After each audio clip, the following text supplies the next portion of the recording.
Et sä oot taas kehitellyt jotain. Joo, mä päätin, että kirjoitetaanpa nyt vihdoin ylös vähän näitä mobiilivideostriimaukseen liittyviä asioita. Eli tää on tällä hetkellä Google Docsissa oleva dokumentti, mutta mä varmaan teen tästä yhden blogipostauksen sitten kun tää on valmis. Mutta kaikussa on jo linkki, mitä kautta jota pääsee lukemaan. Eli tässä on lyhyesti, jos käy tätä läpi, niin tässä on ensin otettu kantaa, että no mitä tämä mobiilivideostriimaus tarkoittaa. Eli tässä se on mietitty, että se on kännykällä tai kannettavalla tietokoneella tehtävää live-videolähetystä, joka on seurattavissa lähes reaaliaikaisena. Se myös tallentuu, joten se on katsottavissa myöhemmin. Ja näitä on useita näitä palveluita ja ne on pääsääntöisesti ilmaisia.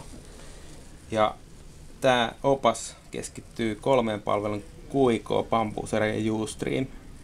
Ja näistähän me ollaan Viljamin kanssa tehty tämmönen testisaitti mobile-streaming.blogspot.com, jossa me ollaan vertaillut näitä palveluita Nokia ja iPhone puhelimilla 3G:llä Wifillä. Eli tavallaan semmoista pientä taustatutkimusta tässä on takana, mitä tässä väitetään. Tässä on aluksi taustaa, eli että käy perustamassa tili, Bambuser, QIK, Ustream TV, mihin haluat. Tämmöiset aspektit, että ennen kuin aloittaa tämmöisen mobiilivideostriimauksen, niin aina pitää kysyä lupa kuvattavalta, koska kaikki ei tykkää olla internetissä heti suin päin.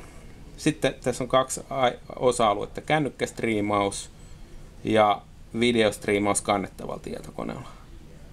Kännykkästriimauksesta niin siellä ohjeet, miten sä asennat sen client-ohjelman, minkälaisia asetuksia siellä kannattaa tehdä,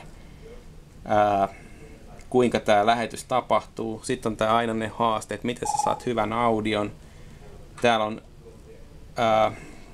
on muun muassa tämä Personal EUn vinkki, miten sä käytät Clas Ohlsonilta ostettua Bluetooth-mikrofonia sit siihen, millä sä saat sen kännykän äänen paremmaksi. Tai sitten otat langallisen mikrofonin ja laitat haastateltavan rintapieleen kiinni, jolloin ei tule mitään häiritseviä ympäristön ääniä.